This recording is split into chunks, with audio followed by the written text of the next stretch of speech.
আমরা একটা অত্যন্ত গুরুত্বপূর্ণ সন্ধিক্ষণে এই আমাদের ৩০তম সম্মেলনের মঞ্চে এসে উপস্থিত হচ্ছে।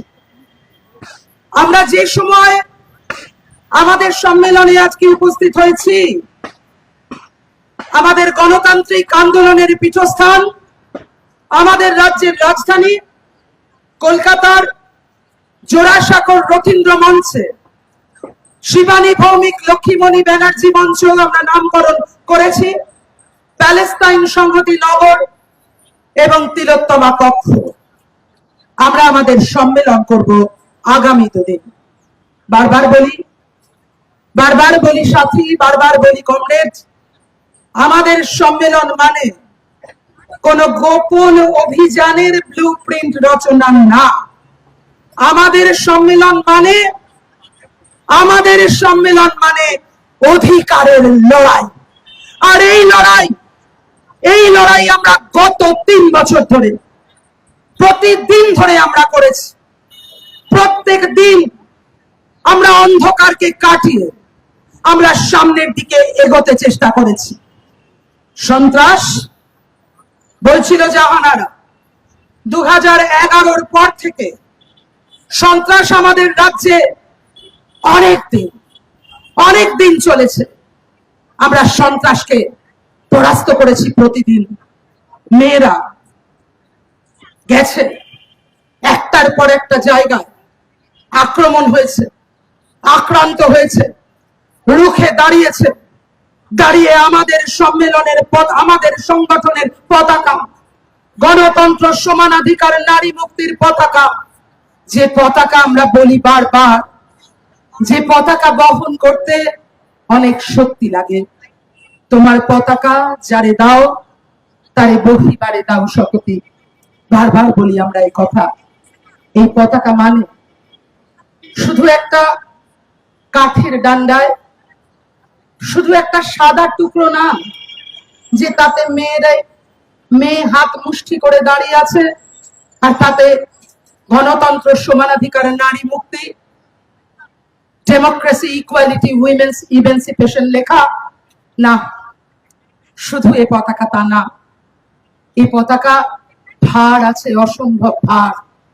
এই পতাকার ভার আমাদের শত শহীদের রক্ত, শত শহীদের কান্না, শত শহীদের ঘাম, শত শহীদের পরিশ্রমে মাখা এই পতাকা আমাদের। এই পতাকা আমাদের পূর্বসূরি, তাদের বীরত্বপূর্ণ সংগ্রাম, প্রতিভার যশোদামার সংগ্রাম, তেভাগার সংগ্রাম, খাপুরের সংগ্রাম, আমাদের রাজ্যে আমাদের একের পর এক মেয়েদের লড়াইয়ের সংগ্রাম, বামপন্থী সরকারকে প্রতিষ্ঠা করার জন্য মেয়েদের সংগ্রাম করতে গিয়ে অসংখ্য মেয়েদের আত্মত্যাগ, বীরত্ব, এই সব কিছু এই পতাকাতে মাখা আছে। আর তাই এই পতাকার ভার, এই পতাকাকে আমরা কাঁধে তুলে তাই সামনের দিকে এগোই। প্রতিদিন আমরা লড়াই করেছি একই সাথে সমকাজে সমমজুরির দাবিতে, লড়াই করেছি কর্মক্ষেত্রে যৌন হয়রানি বন্ধের দাবিতে, আমরা লড়াই করেছি প্রতিদিন। লজ্জায় মাথা হেঁট হয়ে যায় যখন মাননীয়া মেয়েদের ইজ্জতের দাম নির্ধারণ করেন, যখন মাননীয়া হাঁসখালিতে গিয়ে ভিকটিম শেমিং করেন। ওর কি আছে? ওর কি লাভ অ্যাফেয়ার ছিল? ও কি প্রেগন্যান্ট ছিল? যেন কেউ প্রেগন্যান্ট থাকলে, কারুর লাভ অ্যাফেয়ার থাকলে তাকে যেন ধর্ষণ করা যায়। লজ্জা করে না মাননীয়া? আপনার নিজে সার্টিফিকেট দেন, আর আপনার নাকি বাংলার নিজের মেয়ের রাজ্য কি আছে এখন বাংলায়? নেই আর নেই। শিক্ষাক্ষেত্রে দুর্নীতি, রাজ্যে নিরাপত্তা নেই, একের পর এক সাম্প্রদায়িকতা, প্রতিযোগিতা হচ্ছে। আর তার জন্য মানুষের রুটি রুজির লড়াইকে ভুলিয়ে দিয়ে আপনারা চাইছেন যে ধর্ম নিয়ে পড়ে থাকুক মানুষ। আমরা বলছি মহিলা সমিতি, আমরা আছি জান কবুল আর মান কবুল। এই লড়াই নিয়ে প্রত্যেক দিন এগিয়েছি সামনে, প্রতিদিন লড়াই করেছি, প্রতিদিন মেয়েদেরকে নিয়ে সামনের দিকে হেঁটেছি, প্রত্যেক দিন আমাদের লড়াইকে নিয়ে পৌঁছে দিয়েছি গ্রাম থেকে গ্রামান্তরে, শহর থেকে ও প্রান্ত থেকে ও প্রান্তে, এ প্রান্ত থেকে ও প্রান্তে।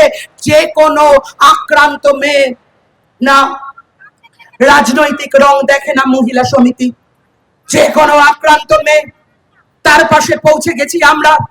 লড়াই করতে গিয়ে আমাদের আক্রান্ত হতে হয়েছে, আঘাত পেতে হয়েছে, লড়াই করতে গিয়ে প্রত্যেক দিন প্রতিনিয়ত কিন্তু লড়াই থামেনি আমাদের। একের পর এক, কোনোদিন বাঁকুড়ায়, কোনোদিন জলপাইগুড়ির রাজগঞ্জে, কোনোদিন কামদুনিতে, কোনোদিন মালদায়, কোনোদিন হবিবপুরে, কোনোদিন মুর্শিদাবাদে লড়াই হচ্ছে, ধর্ষিতা হচ্ছেন, নির্যাতিতা হচ্ছেন মেয়েরা, খুন হয়ে যাচ্ছে। আমরা তাদেরকে, তাদের পরিবারকে নিয়ে লড়াই করেছি, শেষ তক লড়াই চালিয়ে যাচ্ছি যাতে তারা বিচার পেতে পারেন।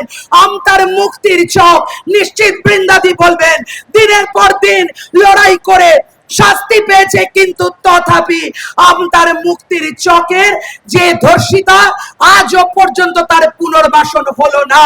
নির্ভয়া ফান্ডের থেকে যে টাকা পাওয়ার কথা, যে ক্ষতিপূরণ পাওয়ার কথা, আজও সে পেল না। আমরা এই লড়াই ছাড়ছি না।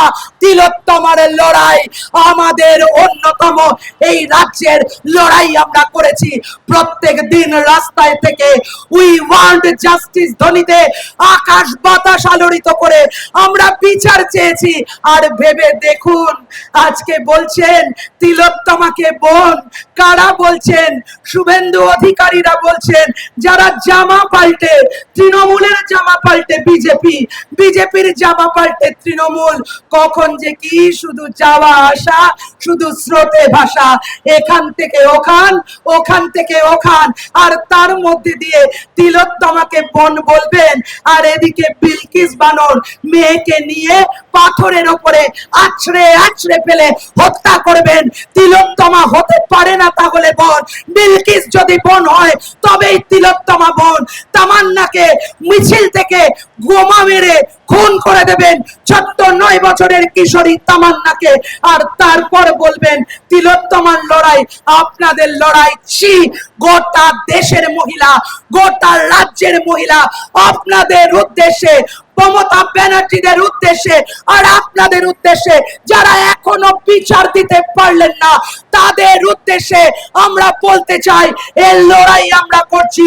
প্রতিদিন আপনাদের বুকের ওপর দিয়ে শাসকের চোখে চোখ রেখে বীরভূমের রামপুরহাটে হোক, পশ্চিম বর্ধমানের কোন জায়গায় হোক, দার্জিলিং এর ডাববাড়ি ফুলগ্রামে, ফুলবাড়ি ডাবগ্রামে হোক, অথবা বাঁকুড়ার চাতনায় হোক, একের পর এক, একটির পর একটি জায়গা আমরা মাটি ছাড়তে শিখিনি, আমরা মাটি ছাড়তে জানি না।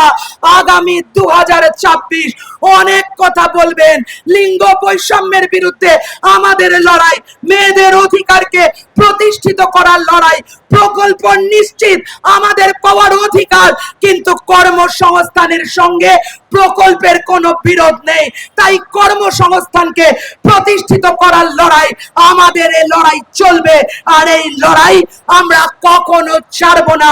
এই লড়াইয়ের প্রতিজ্ঞায় আমরাই গ্রহণ করতে চাই। তাই হাতরাস থেকে বিলকিস আর তিলোত্তমা থেকে তামান্না, আবার সবাই মিলে বলতে চাই, কসম তোদের, এই মাটিতে অপরাধীদের ছাড়বো না, অপরাধীদের আমরা ছাড়বো না, অপরাধীদের ছাড়বো না, অপরাধীদের ছাড়বো না। সকলকে আমার শুভেচ্ছা, ভালোবাসা, অভিনন্দন জানিয়ে আমার কথা শেষ করলাম। ইনকিলাব জিন্দাবাদ, সারা ভারত গণতান্ত্রিক মহিলা সমিতি জিন্দাবাদ। এই ভিডিওটিকে লাইক করুন, আপনার গুরুত্বপূর্ণ মতামত কমেন্টের মাধ্যমে আমাদের জানান, এবং আমাদের চ্যানেলের ভিডিও সবার আগে দেখার জন্য ইউটিউবে গণশক্তিকে সাবস্ক্রাইব করুন, ফেসবুকে ফলো করুন এবং শেয়ার করুন আপনার পরিচিতদের মধ্যে। আমাদের চ্যানেলে আপলোড হওয়া ভিডিও নোটিফিকেশন পেতে বেল আইকনটি ক্লিক করতে ভুলবেন না।